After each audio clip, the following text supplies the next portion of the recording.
I tell you, it's the beef and the beef and broccoli. It's never as good as the chicken. Hi. Hello. Woo. Well, 'twas the night before Quizmas, when all through the house, not a creature was Googling, not even a mouse, not even you, Alan. Ho, ho, ho! Hello, HQties. It's Christmas Eve. It's Quizmas Eve here at HQ. I passed through the 7 levels of the candy cane forest, through the sea of swirly twirly gumdrops, and then I walked through the Lincoln Tunnel just to be with you here tonight. And I'm so delighted to be celebrating Christmas Eve with you on this silent night, this holy night. That is some good lo mein. It might not be so silent though if you win, right? Could be some celebrations, loud celebrations. We've decked the halls, we've stacked the deck. Oh, come all ye faithful. It's gonna be a nut-cracking good time tonight here on HQ, the trivia game show where you answer questions to win cash. I am your host with the Holy Ghost, Quiz Kringle, AKA the little quizzer boy, AKA Scotty Claus, AKA Judolph, the big-nosed reindeer, Scott Rogowski, rocking around the Christmas tree live from NYC with all 500,000 plus of you, including Keegan P., Cass Anderson, Caitlin Goobert, the Fordham women's basketball team, Ethan Sterling, my 5,000th follower on Instagram, @TrapTrebeck, and a happy birthday to David Zoller. Is this your first time shimmying down our chimney here on HQ? Well, there's a plate of non-GMO hemp milk and gluten-free cookies by the door. And while you snack on those, let me explain the rules. I'm gonna ask 12 questions ranging from easy to hard. You're gonna have 10 seconds for when I start reading the question to tap the correct answer. If you do get it right, you move on to the next round. If you make it to the end answering all questions correctly, you win or split the cash prize. And tonight is a special night. To kick off 12 days of Christmas, we are giving out a record-setting, all-time high prize amount. It's not $1,500, it's not $5,000, and it's not $10,000. Tonight's prize is 12,000 drummers drumming, 12,000 dancers dashing, 12,000 US dollars. That is good all around the world, even at the North Pole. For 12 large, you could buy a brand new 2018 sleigh, hybrid, 58 miles per gallon on the Skyway, fully loaded, power windows, lock, steering, fog lights, GPS, Sirius XM. Head on over to your December to Remember sales event tomorrow and pick up your new sleigh if you win tonight, if you slay on tonight's quiz. Now, I made my quiz. I checked it twice. We're about to find out who gets the questions right. Scotty Claus is coming to town, and all I want for Christmas is you to win HQ. Now, make sure your device is charged. You've swiped away the chat if it's distracting. You put down that fruitcake for just a few minutes. I know it's so delicious, you can't put it down, but it's sticky. Make sure your hands are washed. You gotta tap the right answers, okay? You got it? You ready for this? Let's get down to the nitty-gritty, baby. You wanna get down to it? Are you down to get down with the nitty-gritty? Do you wanna get this show on the road? May the best brains win. Tonight, here on HQ, we have over 530,000 people in the game. That makes us, I think, more populous than the city of St. Louis, more than Omaha. We're setting records tonight, people. This is it. Q1. Let's do this. Which of these musical acts is best known for hip hop? Kendrick Lamar, Andrea Bocelli, or Celine Dion? Best known for hip hop. Kendrick Lamar, Andrea Bocelli, Celine Dion. You know, he's only 30 years old with 7 Grammys on the shelf already. His critically adored album was released this year. It will surely increase that total. I got K. Kendrick Lamar, straight out of Compton. You know it's Ken. You know it's Ken. I got royalty and loyalty inside my DNA. We have 471,109 pimping a butterfly tonight. They got the yams. The rest of you are saying, damn. Be humble. Sit down. You know, Celine Dion, she did drop a fire verse on the Ante Up remix. Celine Dion now. MOP now. What you want now? I want Q2. Q2 for the 471,000 plus. Moving on. A crepe is like a thinner version of what? Pancake, hamburger, or orange? Holla. I got. Oh, Kenny. Love that Lamar. But I'm asking about crepes now. It's a French creation. Come savory or sweet. You got your jambon et gruyère ou Nutella et banane. You've been there. You've eaten that. Crepes are like super thin pancakes. Love me a good crepe. French crepes. You can get them in Montreal too. Or you know what? You can get them pretty much anywhere now. 432,468 are carb loading on this quiz tonight. The rest of you got flattened on that one. I like that most of you did know what crepes are. We should all know what crepes are. We should eat them all the time. Q3. In Charles Dickens' A Christmas Carol, what was Mr. Scrooge's first name? William, George, or Ebenezer? Charles Dickens' A Christmas Carol. The miserly, misanthropic Mr. Scrooge was visited by three ghosts of Christmas. You remember this story. One of the most famous characters in English literature. Look who's in the freezer. It's Uncle Ebenezer. Ebenezer Scrooge. And it's going to get cold, cold, cold, cold, cold. Ah! We got Uncle Ebenezer Scrooge. 392,971 know their kneezer from their tweezer. The rest of you are saying, bah humbug, you're seeing ghosts. But 392,971 understand the true meaning of Quizmas tonight. They're inching ever closer to the grand prize, $12,000. Give me Q4. In the context of audio and data storage, what does the C stand for in CD? Compact, concentrated, or computerized? CD.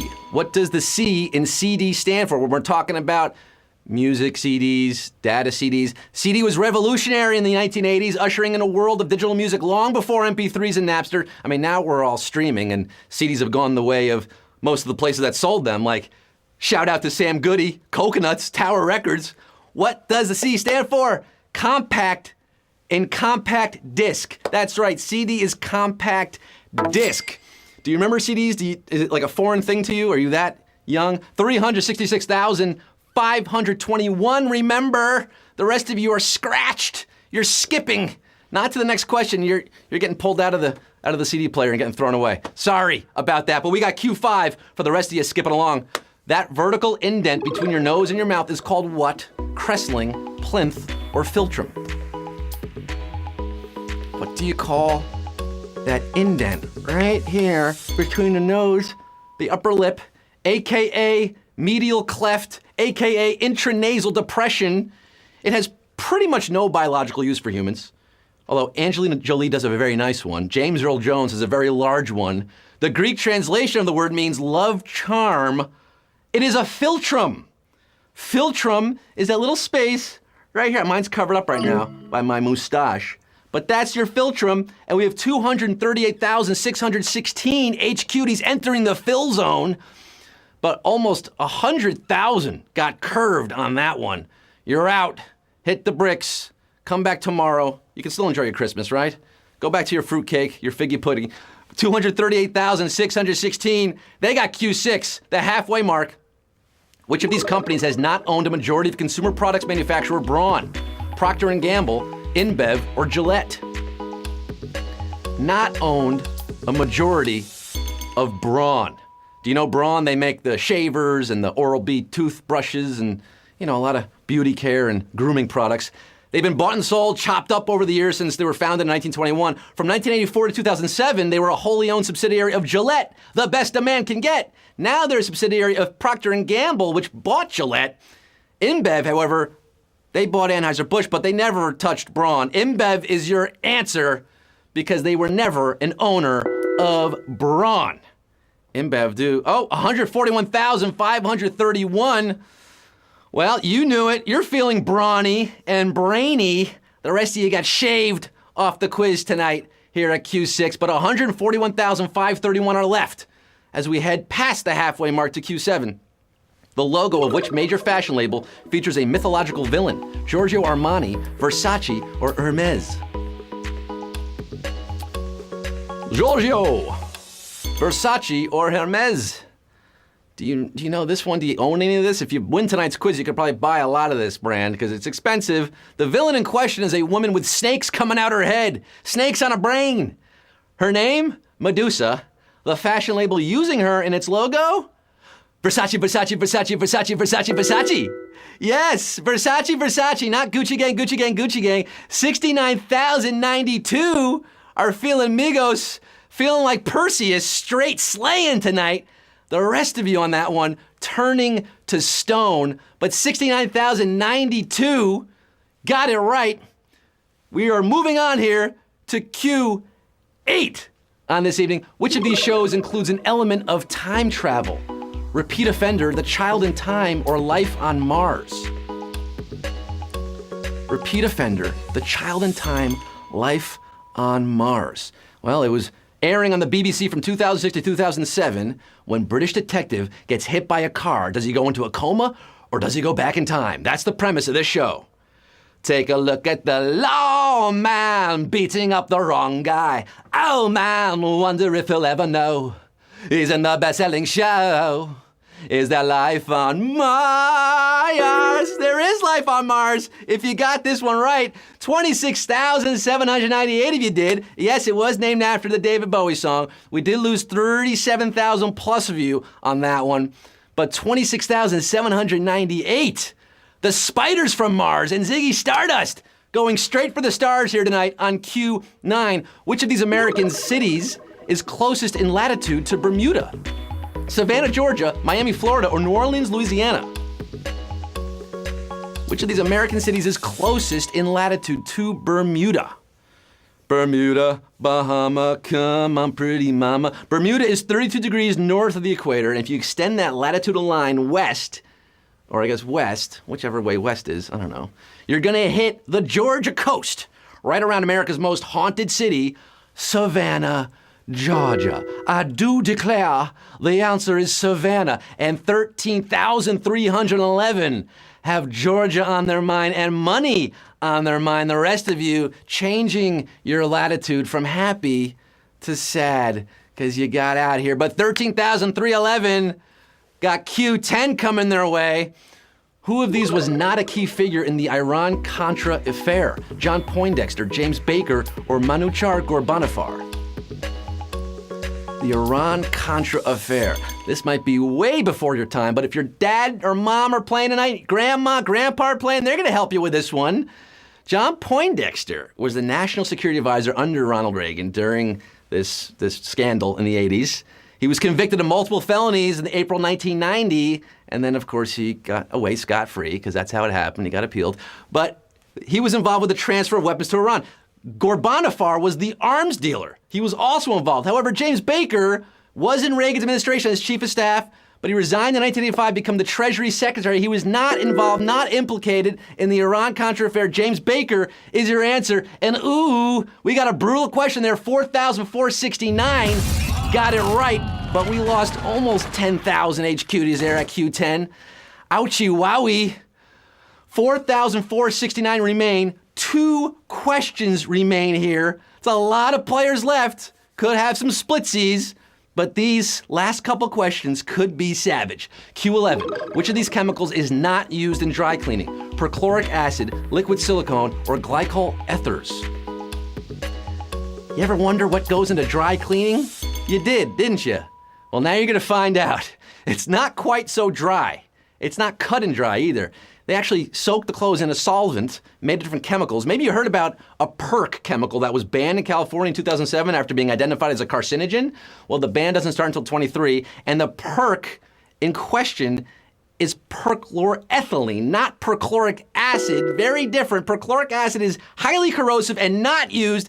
And ooh, boy Oberto, 873 got it right, but over 3,000 hung out to dry there. On Q11, the penultimate question, ooh, it got frosty there for a lot of you. You thought you knew it. You came so close to that big, big money on this Christmas Eve. Close, but no e-cigarette. That's what I like to say. I'm updating the phrase. We have one final question, folks, on this Christmas Eve show. We were up over 500,000. We're down to 873 players entering the octagon for the final round. Q12. This is it for all the chestnuts. It all boils down to this 873 players, $12,000 on the line. Who's going to make bells on bobtails ring? Who's going to make spirits bright? Who's going to jingle all the way to the finish? That winner circle, Q12. A member of which of these bands plays drums on Do They Know It's Christmas? Duran Duran, U2, or Genesis? Which band, which drummer from which band plays on Do They Know It's Christmas this year? Let's go back to 1984 when Bob Geldof had the idea to raise money to fight famine and enlisted big music acts for this single, this huge behemoth single. Sold a lot of copies. They did raise a lot of money.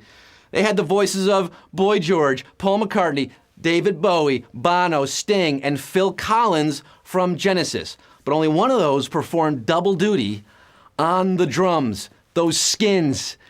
Who was it? Well, there's no jacket required to give you the answer. It is Phil Collins from Genesis, and we have 339 winners, baby!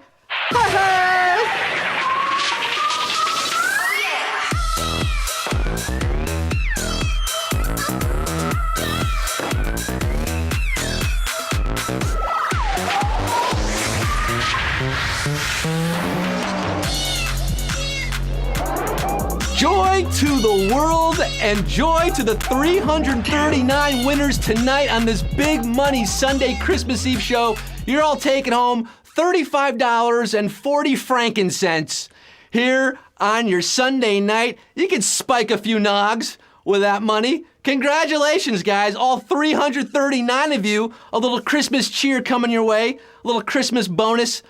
Well, if that wasn't the most wonderful quiz of the year, I don't know what is. Well, we might have a couple more tomorrow because that's right. We are back tomorrow with more Christmas Day quizzes for you here at HQ. 3 p.m. Eastern Time. I'm delivering more Quizmas gifts. And just for you, we're also back to our usual 9 p.m. Eastern Time, 6 p.m. Pacific quiz as well. That's right. 2 quizzes on your Christmas Day, 3 p.m. Eastern and 9 p.m. Eastern. You got that? Did you have fun? Are you so stuffed from dinner that you don't even care?